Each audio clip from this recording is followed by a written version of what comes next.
Hello all, and welcome back to Gleeman Radio's Return to the Wheel of Time podcast. We're on episode 20 today, people.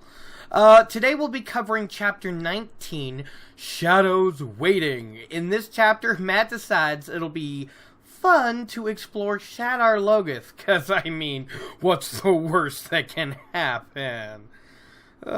Special thanks to Child Klaver for becoming our first Ever Patreon. Your support is so appreciated, and let's be honest, no one thought I'd be saying that about a white cloak. But hey, if a white cloak tosses you a few coins, and especially if that white cloak's a questioner, you just knuckle your forehead, keep your head down, and you get to work. Period. Falzamon, you're up. Yeah, okay. This is a spoiler warning, you insignificant worms. So take heed, for this is Baalzamon, Heart of the Dark. The creator of this procrastination content, Gleeman Tom, has read the series cover to cover, book to book. So, if you've had to read the whole series through and listen on anyways, well, who's to blame, listener? Not I. Who went and ruined the greatest fantasy series ever? Not I. Alright, well done, Betrayer. Single take? Wait, did you say procrastination content? I can't recall. By the way, why are you so surprised? I did a good job this time. I am nameless. This sort of thing is nothing for me if I focus only a little. Yeah, right. So you ready to move on to the recap, or do you need a minute? A lot of Shadow Spawn did die last time, so I get it if you don't really wanna... Oh, really? Again? You're asking me if I can be professional here and get some work done when you spent all of your free time last week doing... what was it? Oh, I don't know. Absolutely nothing? Seriously? Yeah, okay, you kind of got me there. But before now, I've really never understood what was so special about a birthday as an adult.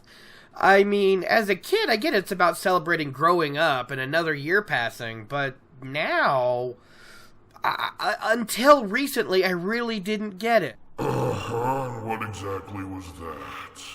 Oh, well, birthdays as an adult mean not doing anything you don't really want to do at the moment because you're upset you're getting older.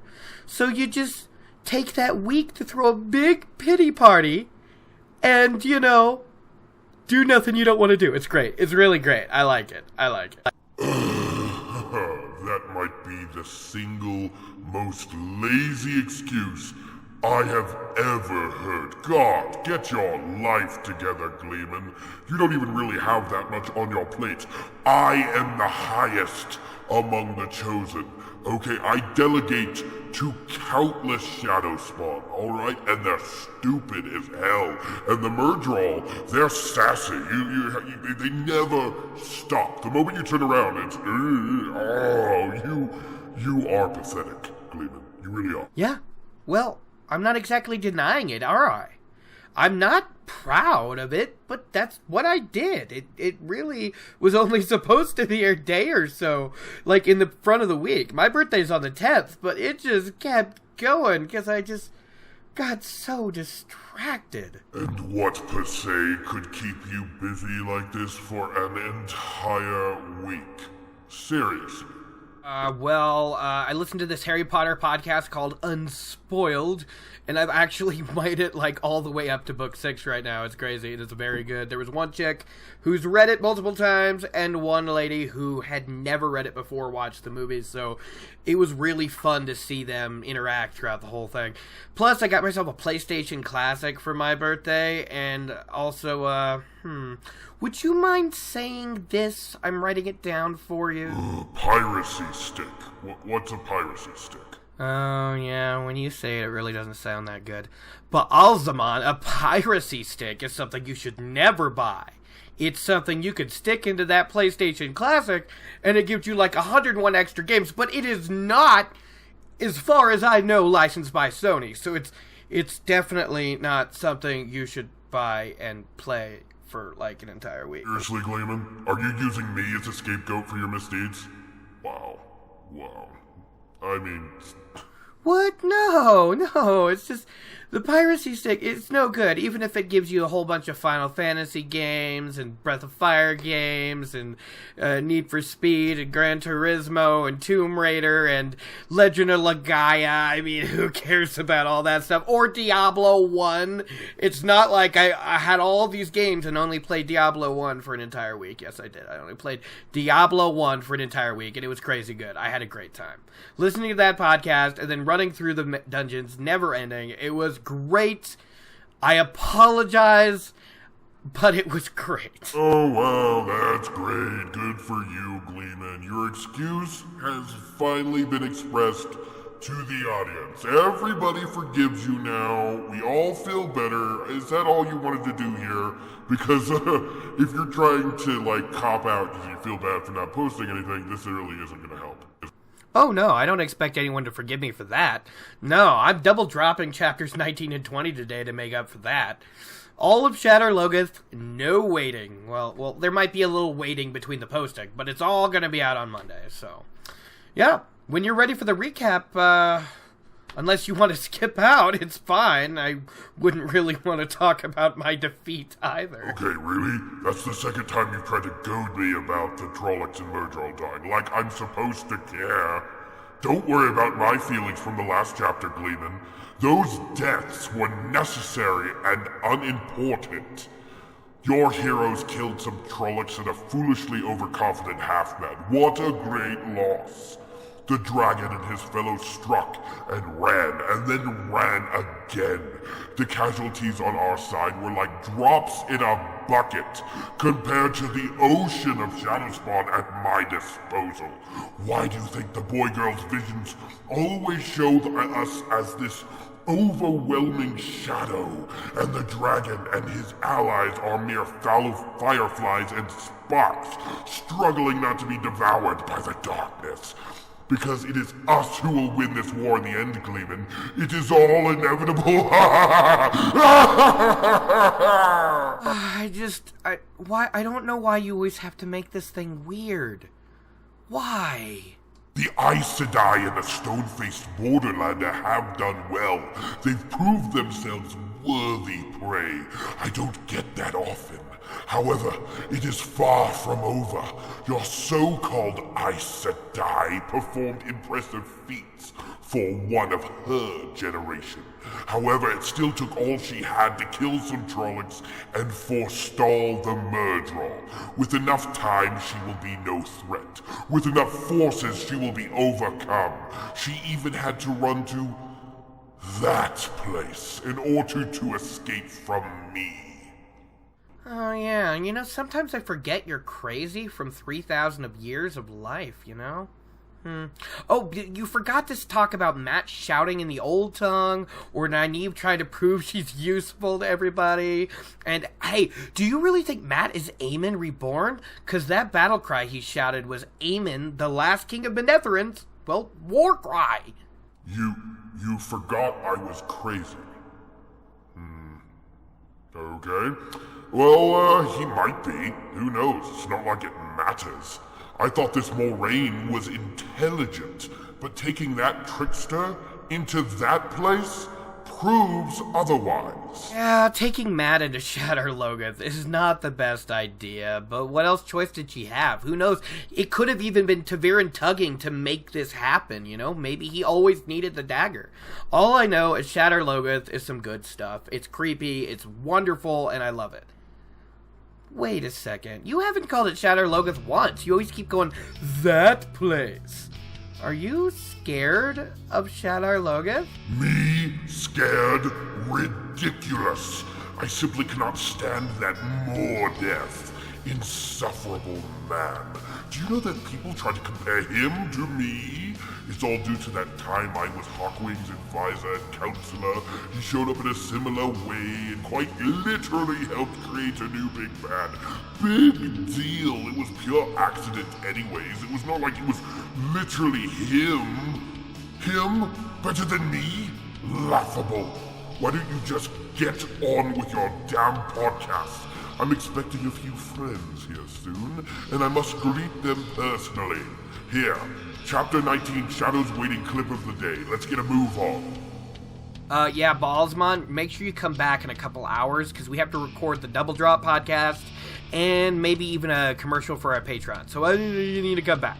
Yeah, whatever. Maybe I'll be back, maybe I won't. I gotta find someone to take this frustration out on. Where is my loyal hound? Huh? Maybe that's why Pot on Fane rebels so hard.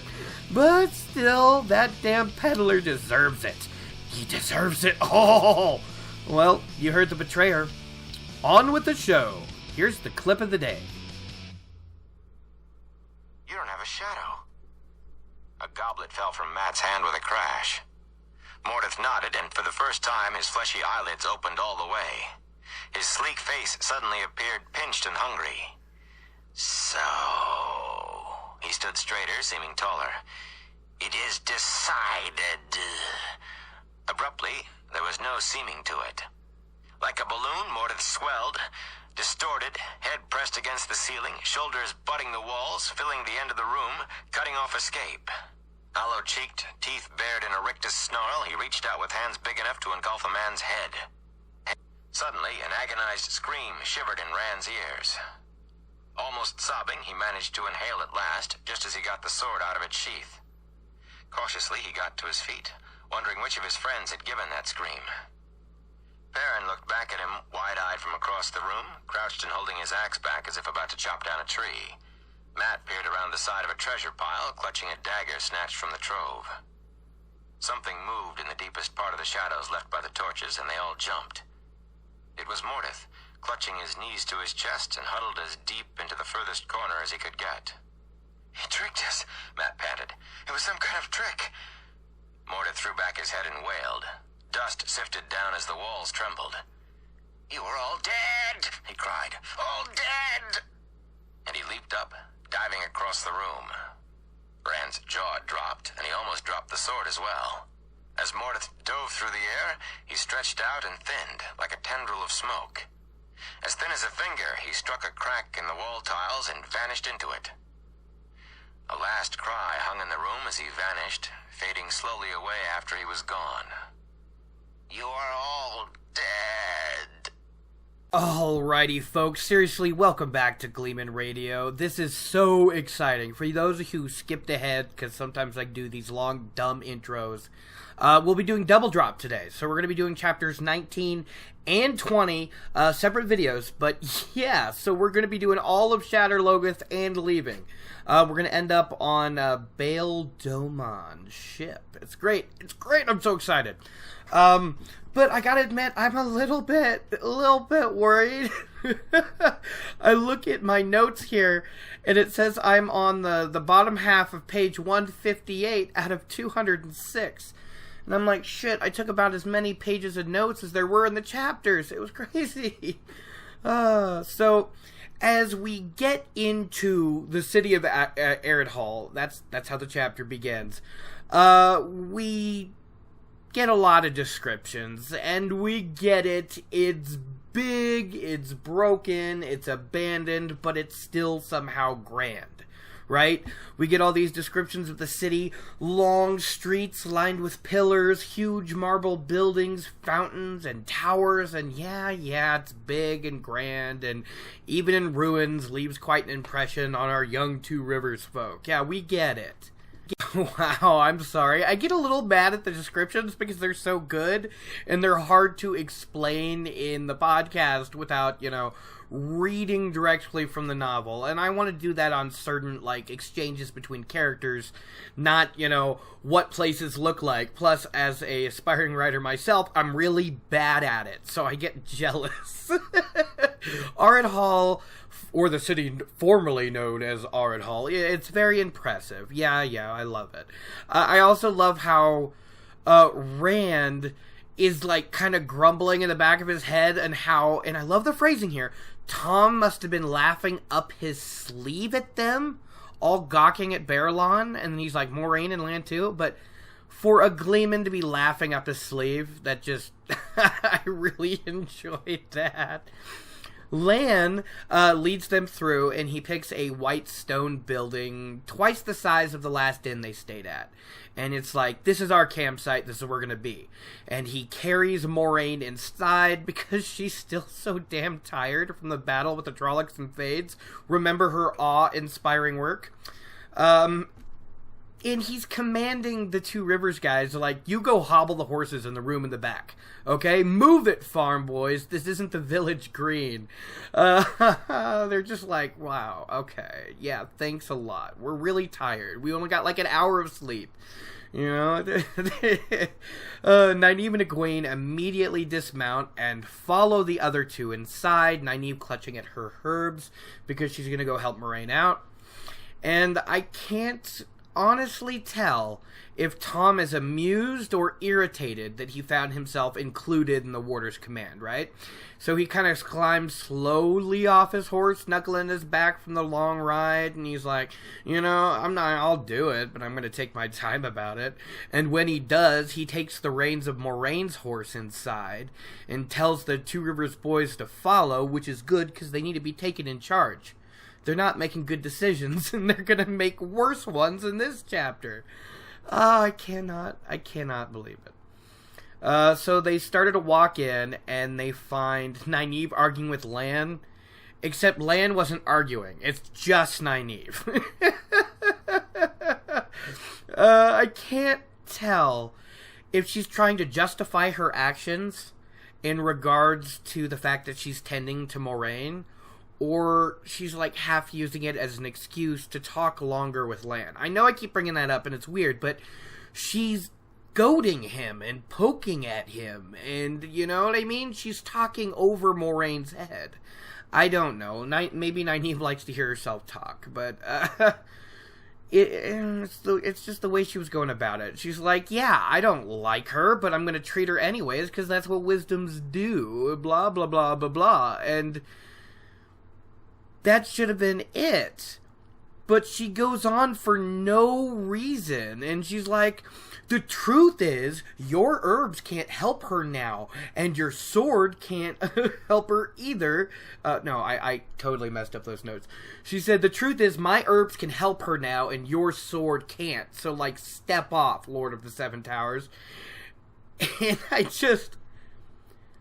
I have no clue here. I don't. Poor Lan. He was just like, I just told you to take care of your with your herbs, wisdom, but you gotta be like that? Sure, whatever. Like, he's getting a little upset, and Moraine has to intervene and, like, put an end to it all. She's like, just let it go, Lan. She doesn't get it.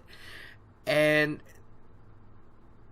these just seem to be how she is. This is what she does. So just let it go. And finally, Nynaeve shows her good side for a bit here, really. I like it.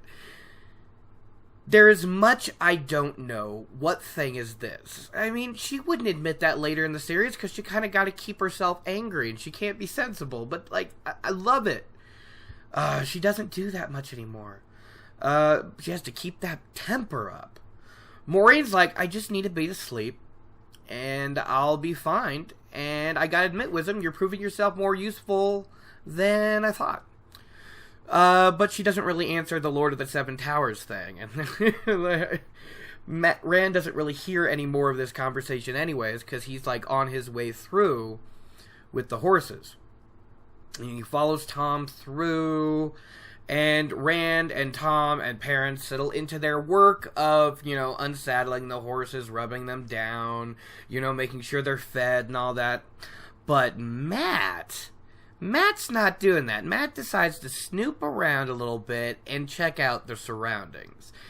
He first confirms, like, oh yeah, this is the door to the alleyway. And they're all like, yeah, we can see that from standing here. And then he goes to another room, which is all dark, and he's only in there for a second before coming out, like, covered in cobwebs, which honestly got me scratching my neck and face just thinking about it. And he's like, yeah, there's nothing in there. Like, I was like, what are you doing, Mat? I was actually a little impressed with our trickster here. Foolishly, I thought he was trying to be careful and check his surroundings, and I should have known better. I've read this before, but it was almost like it tricked me again. I'm thinking about the later Mat, not this one. It's just... And it's not until Perrin kind of gives him a nudge that he actually unsaddles his own horse. Perrin was like, nobody's going to do it for you, so you better come over here and get it done. Which, yeah, especially when all of them are working on multiple horses and Mat's just yet to unsaddle his own. Nobody's going to help you with that, dude. So, Mat gets to work.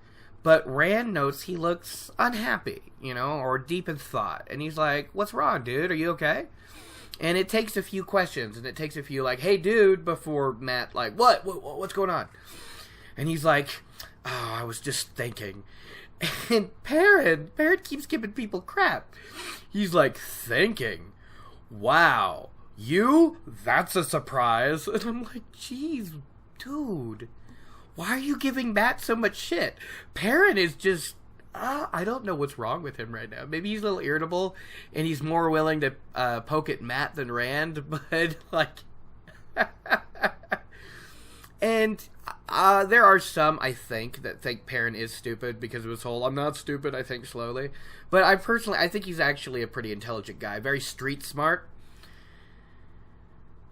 But he's not someone that should make fun of someone for taking some time and having some serious thought. It doesn't make sense. He's just being such a bastard. But as it turns out, Mat was thinking about something important, so Perrin, step off. He was thinking about how he sprouted that old tongue earlier. He's like, you heard what she said, capital she, Aes Sedai. It's like a dead man is speaking through my mouth. And I don't like it. I get it, man. Although, I still think it would be funnier if Rand was, like, saying this shit. I don't know. They both get memories later on of other lives. Rand gets his former life, and Mat gets all those from the doorway. And I just think it's funny that they're having this conversation. Perrin laughs again. What is up with this dude today? Aemon's war cry, she said. Maybe your Aemon come back again. The way you talk about Aemon's field, I thought you'd like being a hero or king reborn. And Perrin just keeps poking. I don't get it. But Tom, he finally speaks up, and he's having none of it. He's like, shut up. Don't even joke about that. This is not the conversation you should be having. It's dangerous talk. It is stupid talk.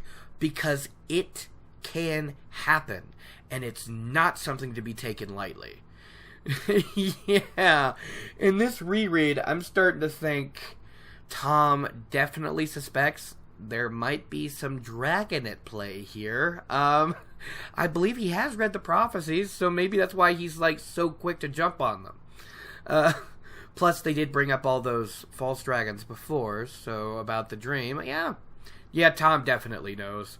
That's why he was so firm about it. I love it.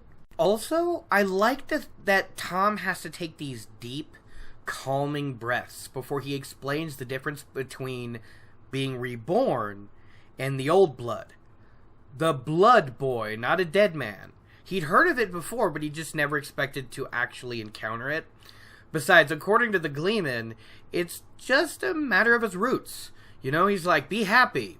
Now you know your family is old. Take it at that and feel lucky. 'Cause some don't know much beyond that they have a father. Except Rand, who pouts internally, some of us can't even be sure of that much. One thing I'm excited about with Patreon is that maybe one day I'd have enough to make a little bit of merch. And I know this won't hit well with everybody, but I almost want to make a Jerry Springer type show with chibi animated Wheel of Time characters, right? So you actually have Jerry Springer reading the card, you are not the father, and Rand is on his knees going, no, while Tam's like, it doesn't matter, lad, and Baalsmon's on the other side of the room going, yeah! I know it's ridiculous, but it came to my mind one day, and I want it. I want it so badly. I don't know who I'd get to draw it, but I want it. Oh, it would be great when he stops whining about this stuff. Anyways, Matt's like, I guess I'll settle with that for now. And Tom's like, just focus on surviving, boy. As he pulls out his pipe and he goes, I'll focus on having a smoke. He just walks away. And Rand tries to comfort his buddy a bit, which is dumb. He's like, don't worry, Matt. We're a trio here, all right? We're all in this together, buddy. And Matt's like, yeah. Speaking of together, have you guys realized that we are in an ancient, abandoned city? And we're not out there exploring it? I just want to put it out there. So he goes on.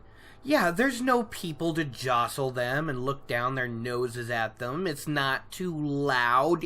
And there's still a few hours of daylight left. Like, what's the problem? And Perrin's like, but yeah, what about the Trollocs? And Matt's so snarky here. He's like, you gotta listen to what people say, Perrin. Trollocs are afraid to come here. We're totally safe. There's definitely no way anything bad could happen. Ever. Did you catch my sarcasm? Because, I mean, I could make it worse if you want. Oh, yeah, but Perrin isn't done, though, right? He's like, I'd listen. This place was called Hall, and it used to be an ally of Manetheren. See, I hear things. And Rand thinks the place must have been amazing if Trollocs were still so afraid to enter it. It's like they forgot the dramatic reveal at the end of the last chapter. Moraine's like, it's called Shadar Logoth now. Perrin wants to ask Moraine, but Matt shouts him down and then turns to Rand with a big smile, right? He's like, come on, buddy. A real city with palaces and no white cloaks. Rand just gives him a dirty look, but Matt got him with palaces. They look like a Gleeman's tail, he thought. Yeah, they headed out. You know, Matt's a bad influence, but I get it at the same time. They need some them time, you know? And it's not very long, and they're not very far out, until Matt practically breaks into a little dance, and he's, like, singing to himself, free, free, I'm finally free. It's just like, dude, you can't feel that oppressed by the Aes Sedai, can you? Really? It's just, Pulling them along by his excitement, Matt led the group as they explored the abandoned city. They walked through the fountains with basins wide enough to hold all of Emond's Field and enters buildings at random, but usually the largest about. They traveled through empty, barren places large enough to hold the wine spring in with room to spare on all sides, but some buildings confused them.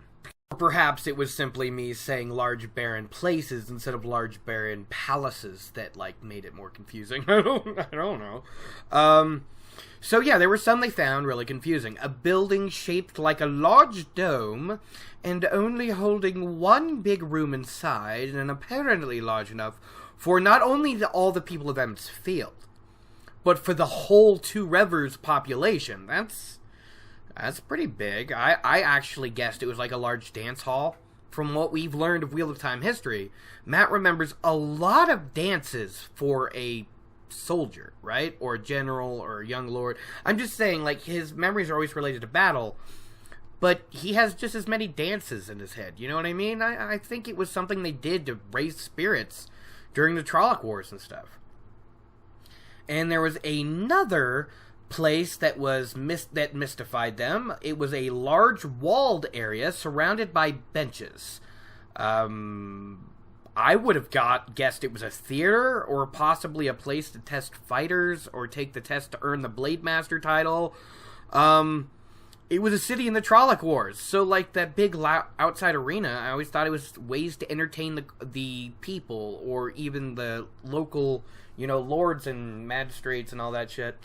But no, like, I'd really, you could think, wow, losing myself completely.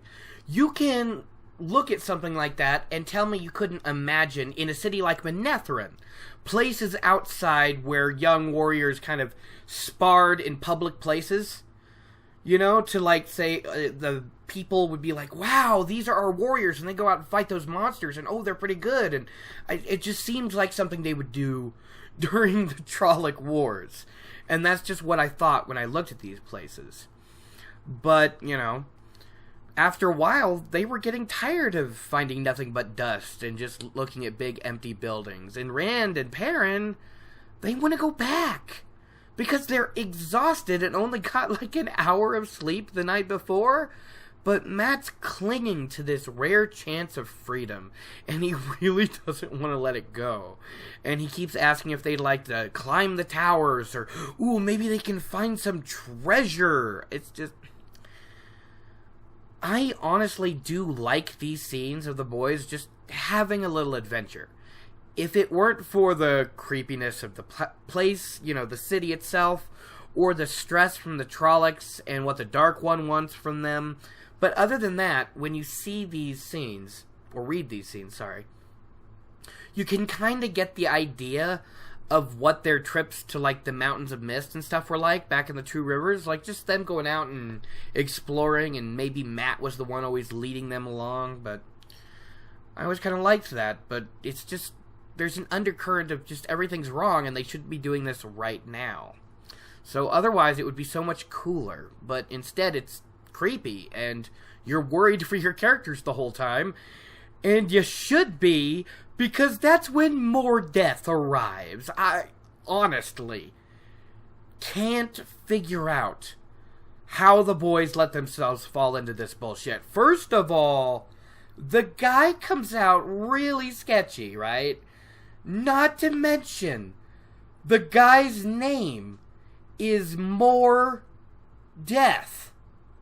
Like, you know what? I'm gonna take it easy here and let the text speak for itself, because this is so ridiculous. And, 281, shit, I have to go back a ways.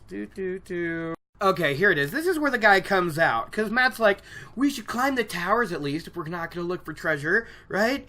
And Mordeth's like, the towers are not safe, said a man's voice behind them. Rand leapt to his feet and spun around, clutching his sword hilt, and the others were just as quick. A man stood in the shadows among the columns at the top of the stairs. He took half a step forward, raised his hand to shield his eyes, and stepped back again. Forgive me, he said smoothly. I have been quite long time in the dark inside. My eyes are not yet used to the light. That is not sketchy, really. They're just gonna keep talking to the guy. It's just so bad. And they're like, who are you? And he's like, I'm a treasure hunter. I am Mordeth. He comes up with the live treasure hunter, but uses his real name. Maybe because he can't help himself. Because all of characters like Mordeth and Baalzamon are narcissistic bastards, right? But none of them recognize it.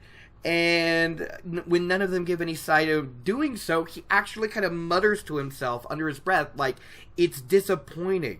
And then he's like, why are you here? I wouldn't expect to find you here. And they're like, we're going to Camelin. We stopped here for the night. And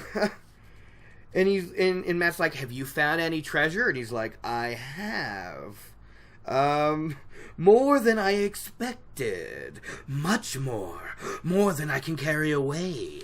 I never expected to find 3 strong, healthy, young men. If you will help me move what I can take to where my horses are, you may each have a share of the rest, as much as you can carry. Whatever I leave behind will be gone, carried off by some other treasure hunter before I can return for it. It's so shady. It's just, I'm sorry for reading so long out of the book there, but it's so Shady, and I don't... Who would follow him in? Okay, it's Matt who follows them in, and they kind of have to follow. Matt follows the shady man named Mordeth into the shadowy interior without hesitation. That brat.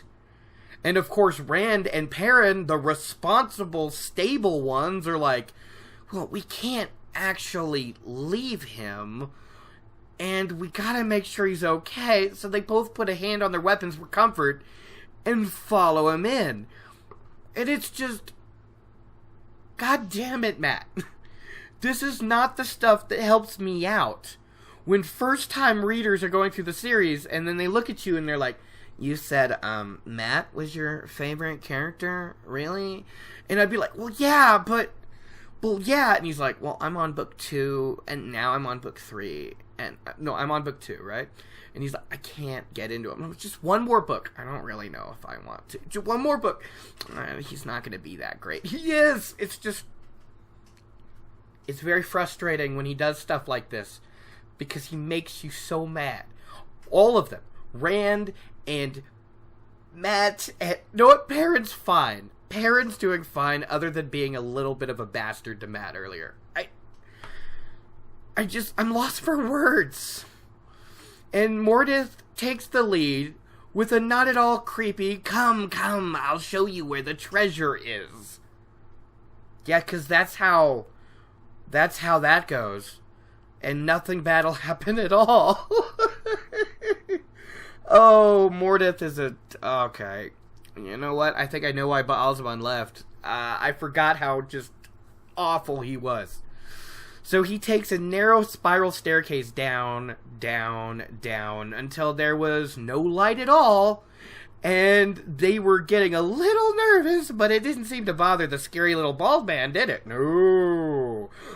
And eventually they come out into a dimly lit room with smoky torches and enormous heaps of treasure waist high. Like, this is ridiculous. And in the room, Rand finally gets his first description of Mordeth. Where is it?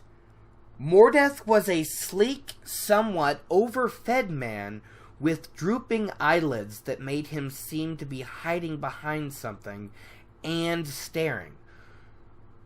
Short and completely bald, he walked as if he were taller than any of them. His clothes were certainly like nothing Rand had ever seen before. Tight black breeches and soft red boots with the tops turned down at his ankles, and a long red vest thickly embroidered with gold and a snowy white shirt with wide sleeves, the points of his cuffs hanging almost to his knees, and certainly not the kind of clothes in which to hunt through for Ruined City for treasure. It just... It doesn't... I'm just gonna have to let it go, because I'm just getting caught up on why they're here instead of just rolling with the punches. The wheel weaves as the wheel wills, right, guys? I think I need to get into that mentality here. I really like, and in doing so, I really like the different ways all three boys reacted to the treasure. It's very telling for their characters, right? Matt practically dove into one of the piles with a cry, right? Completely overwhelmed. Money and treasure will always be important to Matt, but the way he is in the later books, he would never be overcome in this way again. Not after the consequences this time around. And Perrin examined the pile and drew out an axe. Something practical. Gem-encrusted, engraved with gold, yes, but still something that can be used. Not just worn, or spent, or put on a shelf to look pretty, right? I love the way he tosses the golden chains or necklaces that got entangled around the axe, because to Perrin, who cares? I don't even think Fael really cares about that stuff, unless they have to make, some sort of impression. But in the casual day-to-day, she didn't really seem to miss it, Not really something I saw in her character. And also, after Savannah, If she was all into golden jewelry before, she's not anymore. And lastly, Rand. Oh, Rand. He looks at all of this money, and he doesn't celebrate the treasure, or even reach out to touch it. He just looks at the sheer volume of riches, enough that he thought all the gold in the whole Two River has or sees in a year wouldn't match the 1,000th part of any one of these careless heaps of wealth. And he just looks at it helplessly and says it's just too much. How much time or energy or help would they need to even clear some of it away? Poor Rand really does have a hard lot in life going forward. But hey, he becomes a king. How many times over? He builds schools that will be remembered. And he has like 3 awesome, smart, not to mention beautiful ladies who all love him back. So, cry me a river, Rand. Your life is hard, and the way you looked at the money already proves that you're overcomplicating things. It's just sad. It's just sad. He's just... That's just how they all are. Matt dives in head first. Perrin looks for the practical, and Rand's just like, God, I have so much shit to do. I don't know if I made myself clear, and I think I'm rambling.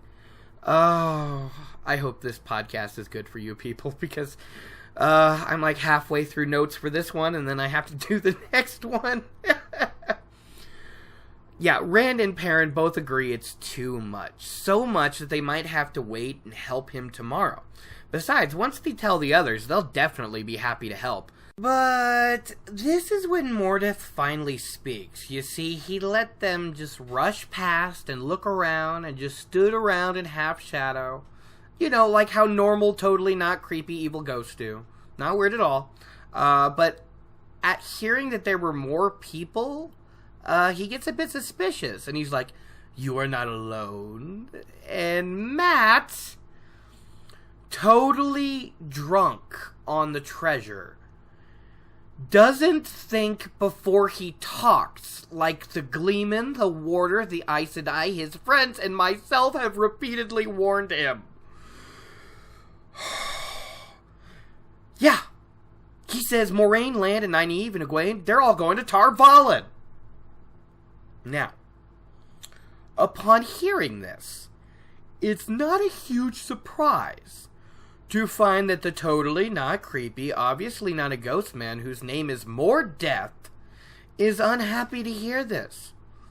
I honestly do not know if Shadar Logoth formerly had a spat with the Aes Sedai, or it's just like the evil, the honest and generous treasure hunter that is Mordeth, doesn't want an Aes Sedai to interfere with his schemes. Totally on the up-and-up jobs. I can't keep this up any longer. Think the light he explodes now and loses his temper. And seriously, how did our trio not pick up on the foolishness of their decisions sooner? They're all dumbasses. That's just it. They need to go out and get some life experience, because if they don't start picking up on some common sense soon, I'm seriously going to lose my goddamn mind. It's just, oh, the wheel weaves as the wheel wills. Just to remember it. Anyways, Mordeth goes nuts, and it's so awesome. That's kind of what I use as my clip of the day. So if you haven't listened to the audiobooks yet, you now know how creepy they do it there. Mordeth slips into a visible rage. Teeth clenched, lips pulled back into a snarl, fist clenched, and shaking in your direction kind of anger. You know what I mean? He just wants to rip your head off. He's all, Tar Valon, you said you're going to this Camelin. You lied to me. And I love how Perrin's just done. He's just like, if you want us to help you tomorrow, while slowly lowering the gemmed axe back onto the pile of treasure, if you want, we'll help you out. He's taking no chances here. Maybe he's acting the way he would dealing with a drunk, angry, red-faced Copland. I don't know. See right there, their bigotry is so ingrained that they have me saying it now. This is ridiculous. I don't know why I just went immediately to a Copland. That's just not fair. But Mordeth's fighting himself, you know? He's panting and shaking and, shaking his head back and forth like, no, it's fine, except, all the while so hard, I can't even speak. All the while he's trying so hard to switch his tone from foaming at the mouth, mad as a hatter, evil, to greasy car salesman, I wouldn't trick you, I'm your pal, the generous treasure hunter guy. But it's not really working. And then Rand zeroes in on what's really been bothering him about the Mordeth, What's really been bothering him. The one singular scary thing about this guy. He's got no shadow. And this leads to our clip of the day.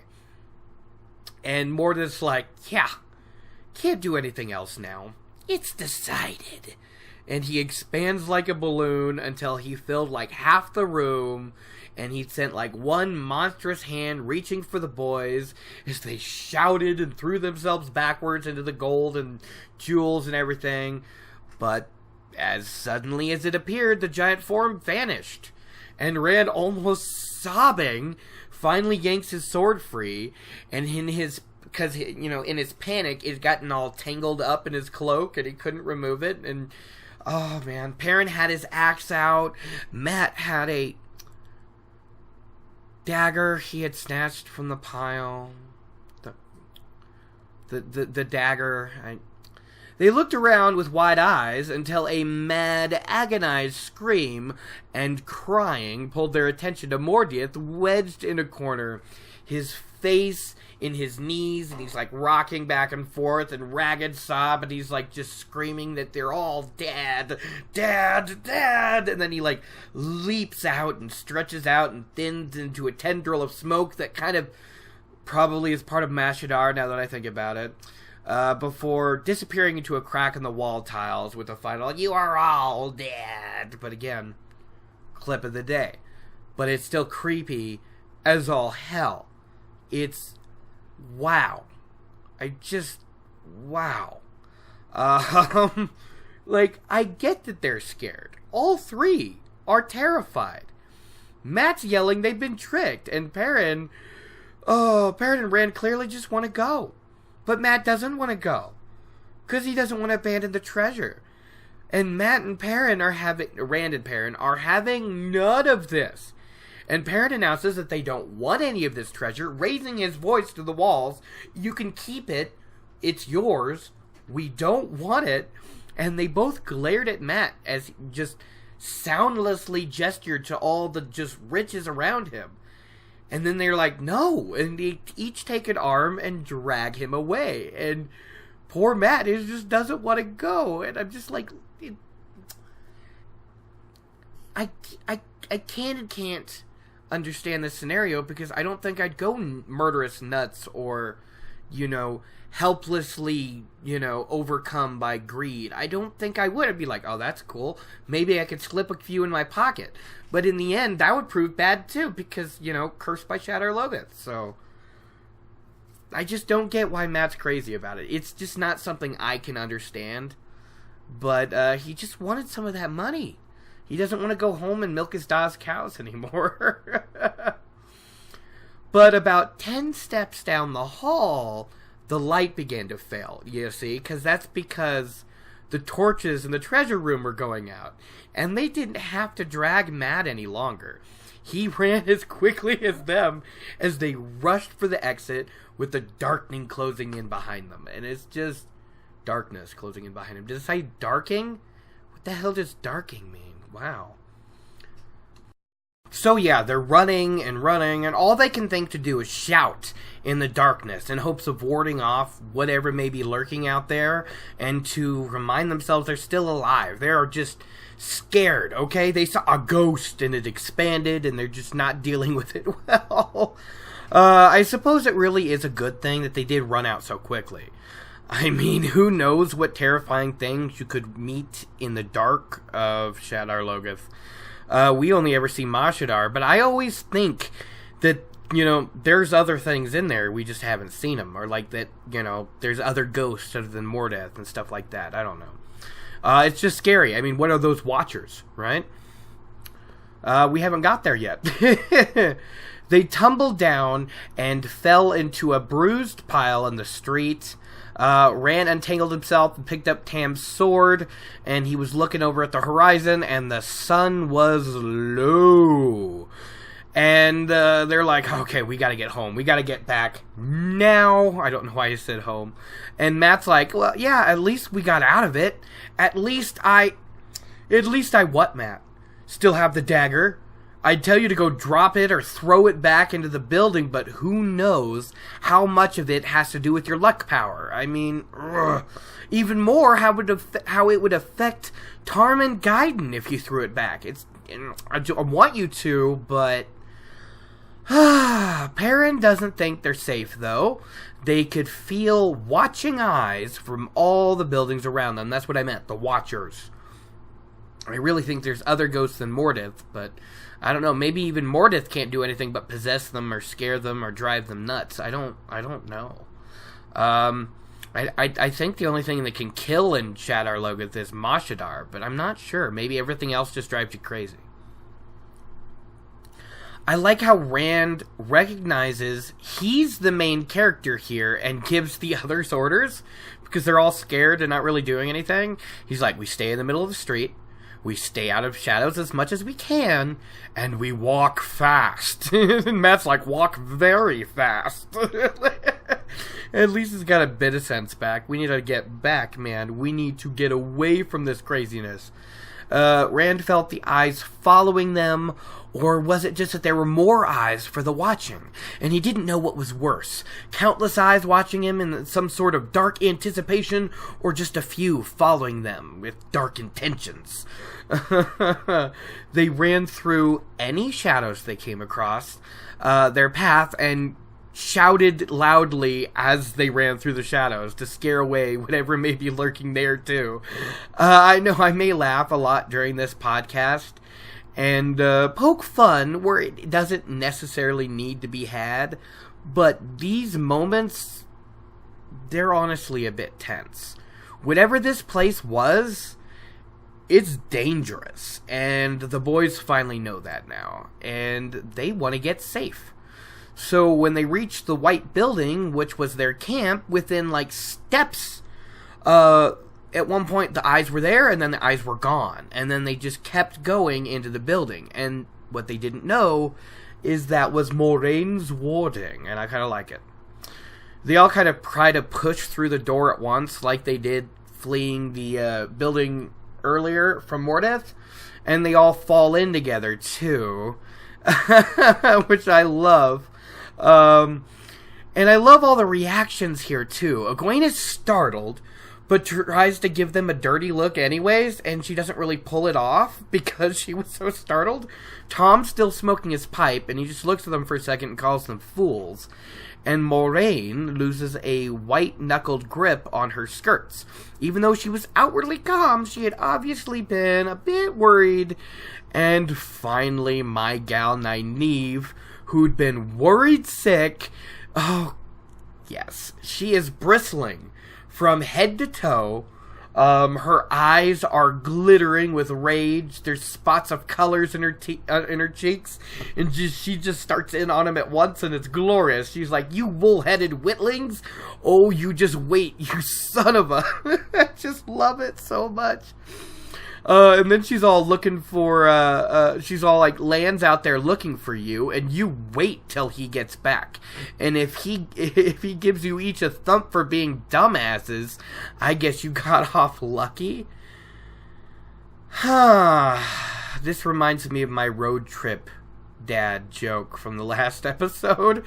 And Moraine's just kind of, and Nynaeve's kind of just got a you wait till your father gets home attitude. It's, yikes.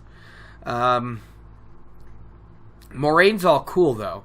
Aes Sedai Serenity, through and through. And she takes charge. She's like, hush, wisdom, at least they're back. What has happened to you three from how you're acting? Obviously something's up. And Matt's all, you said it was safe. You said this place was an ally of Manetheren, and Trollocs would be too scared to come in. But no. And Moraine's just like, there in a second. Trollocs? You have seen Trollocs inside the walls? Are you sure? And Rand's like, no. But we definitely saw some other shit, though. And then all three boys just start yapping all at once. You know, they're all about the things they thought were the most important. And the story was horribly disjointed, and no one was telling anything in the proper order. And they're all shouting over each other and blurting out whatever came to mind. The story was completely incoherent. Mat wanted to start talking about the treasure. Perrin began with why they'd left in the first place, while Rand was like, yeah, okay, that's all scary, but this Mordeth guy, not a fan. And then the Watchers. They're all babbling about the Watchers. Now, while Moraine might have been a little alarmed at the idea of Trollocs, it was nothing. And I mean nothing compared to the reaction she had at hearing the name Mordeth. She had been like more or less unconcerned with their ramblings until with the hiss she reached out and grabbed Rand tightly by the elbow. And she's like, Mordeth, you met a man named Mordeth. Are you sure? Absolutely sure. Be very sure about the name. And they all nod with a murmur. Yes, we're sure it's Mordeth. Did he touch you? She asked. Did you do anything for him, or did he give you anything? And again, they're all like, no, none of those things. Almost, but no. And I just want to see her going, Matt, gonna say anything there, buddy? No? Just gonna keep the dagger after hearing all of this. Okay, just checking in. No, it's just, it's frustrating, but I guess, you know, the wheel weaves as the wheel wills. We're just gonna keep, that's gonna be our new mantra. Perrin is like, he swelled up to the size of a room and tried to kill us. Isn't that enough? And then he just vanished. And Perrin moved his arm to demonstrate. Like smoke. Perrin. Oh, by the way, this made Egwene let out a little squeak of terror, and keep that in mind, folks, because we don't get to hear that very often. Before too long, Egwene's gonna be too hard for fear, or at least to let fear show.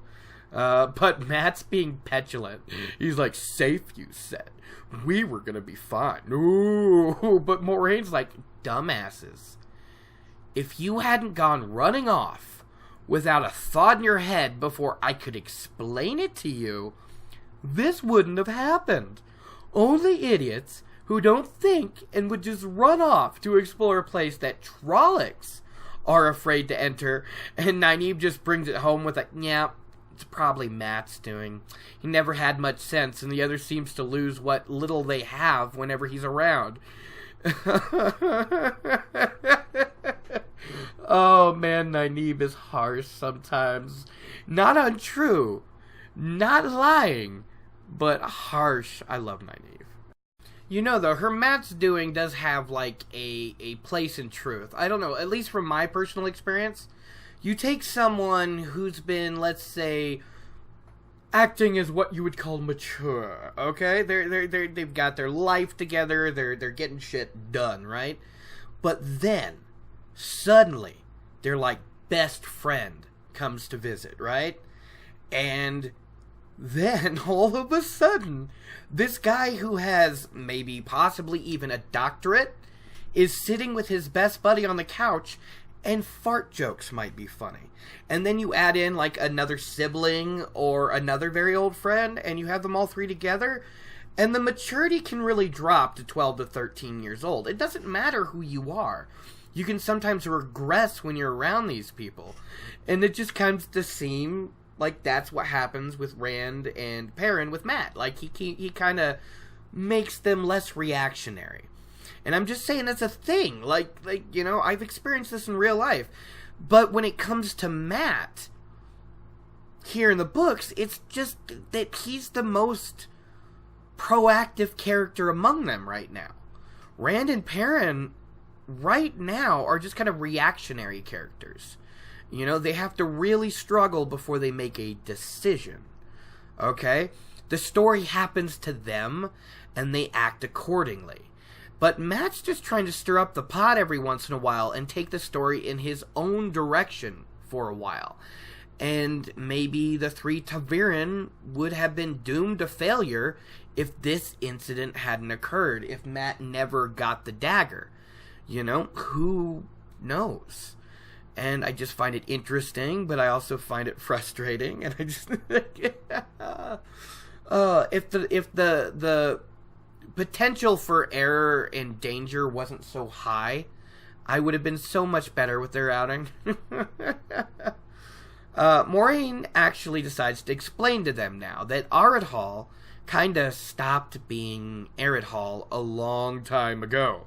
And that was back towards the end of the Trolloc Wars.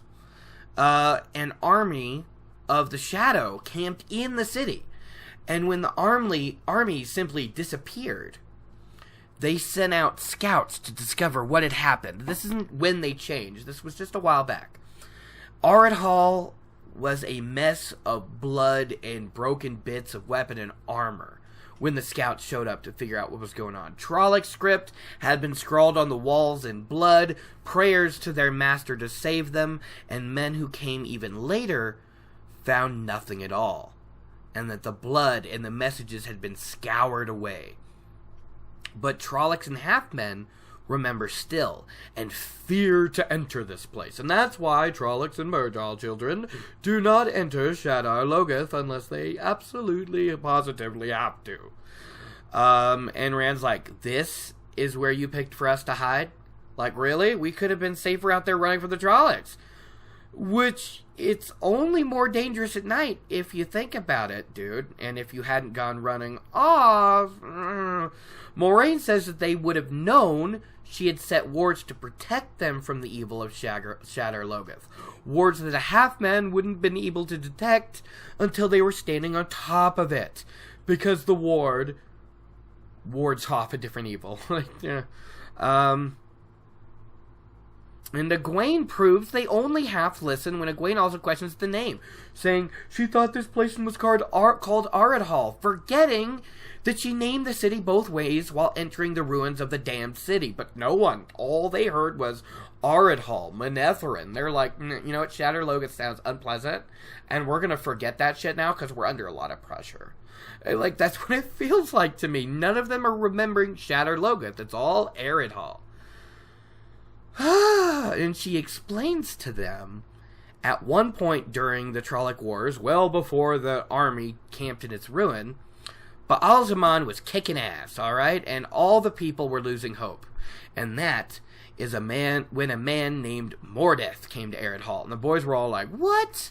The same man? Impossible. But she just silences them with a look, like, you want to hear or not? Like, you can shut up now. And they're like, okay. She explains how the man soon got the king's ear and became his closest advisor, practically second in command for the whole kingdom.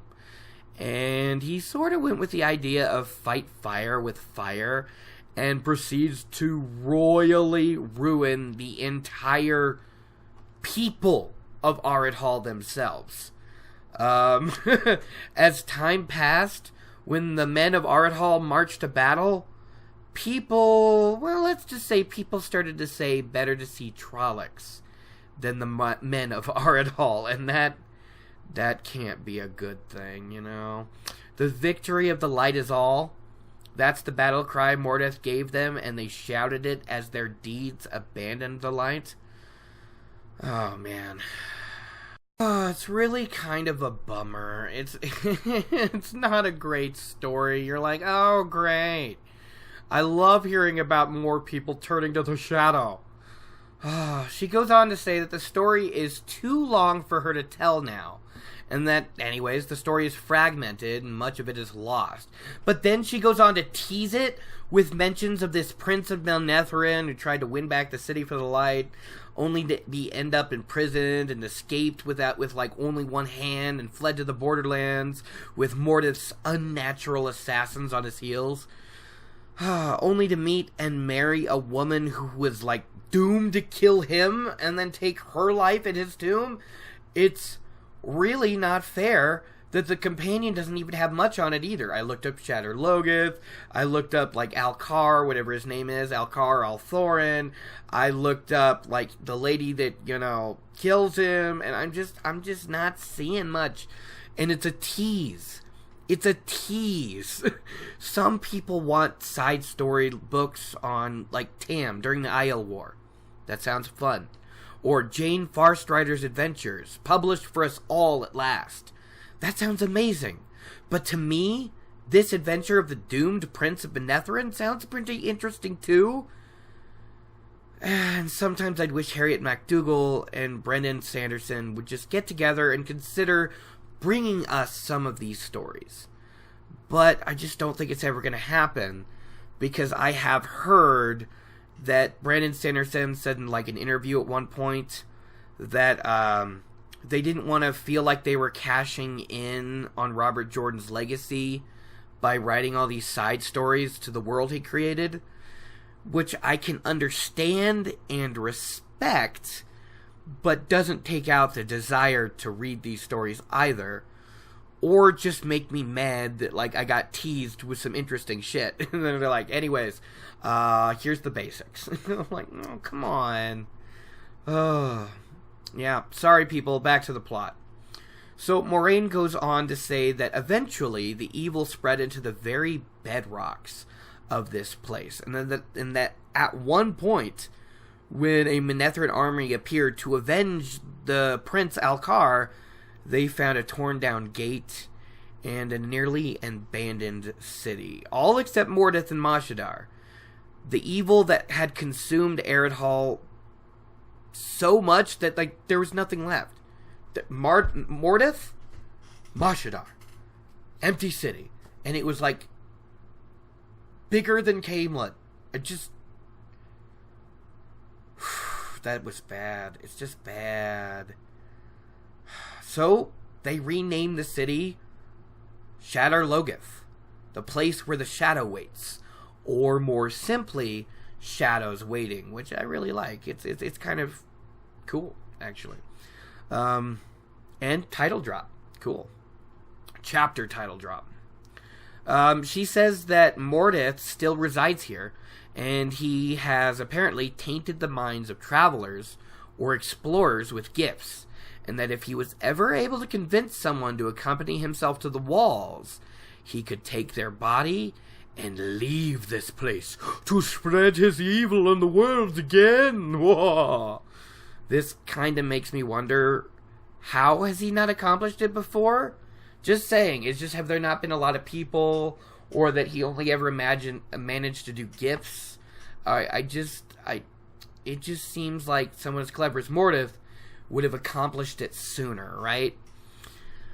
Just saying. Perrin's like, oh, okay, so that's why he wanted us to help him move some treasure.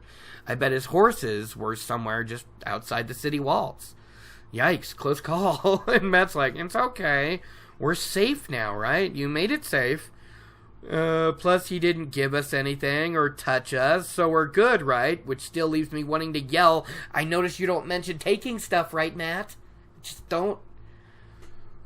Moraine agrees that they're all fine and that they'll leave in the morning, as these things hide from the light of day. They don't like it. So with that, she tells them to get some sleep and wait for Lan to come back, which I wouldn't sleep well after experiencing Shadar Logoth and then hearing this tale. I wouldn't be so restful, you know? But again, like an hour of sleep the night before. So I'm surprised they were able to do as much exploring as they did, you know? Nynaeve's still a bit concerned, though, that Lan hasn't come back yet. And the Aes Sedai comforts her while, like, spreading out her blankets. She's like, Lan will be fine.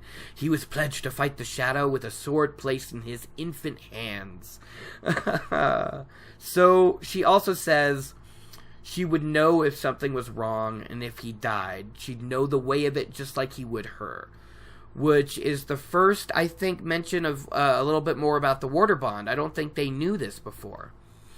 But she kind of did glance at the door like she was wondering where the hell Lan was too, and why he wasn't back there yet. She could probably feel him out there concentrating, and she's like, well, they're back. What are you waiting for? So they laid down to go to sleep. Creepy city or not, they haven't slept much, so they pass out. But Rand still kind of sleeps poorly, though, and at last is awoken from a fitful sleep, but not sure what woke him.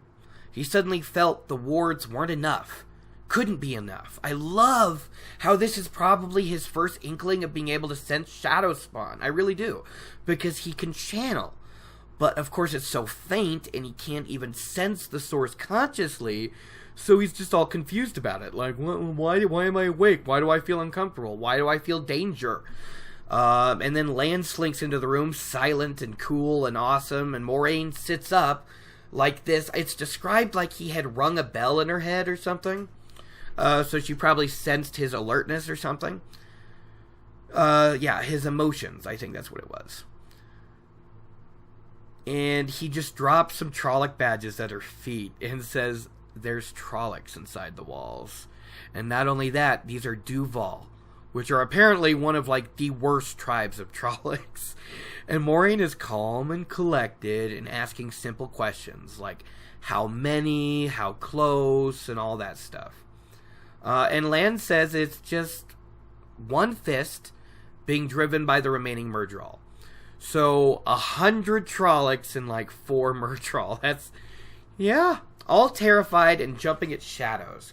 So scared they're ready to kill anything that moves, including each other. I like how he says that they're so sloppy and they're so afraid that they're screwing up that he really didn't think they'd have to be worried about it, other than the fact that they were headed straight for them. I wonder if they have, a specific hound leading the chase. Padan Fain, you suck. Lan went around waking everybody up while he continued speaking to the Aes Sedai about all this stuff. But I like his last point here. He's like, she's like, what's bothering you, my guy Dane? And he's like, well, there's one thing. If the Murdral drove the Trollocs in, who drove the Murdral? Which has, this terrifies Egwene. And she's like, oh no, the Dark One! And Nynaeve shouts her down with the whole, don't be foolish. The Dark One and all of the Forsaken are bounded Sheol Ghul by the Creator before time, blah, blah, blah, all that bullshit. And I also love how Moraine doesn't even have time for it. She's like, yeah, close enough. Let's just keep moving. She doesn't correct it. We gotta try to get across the river.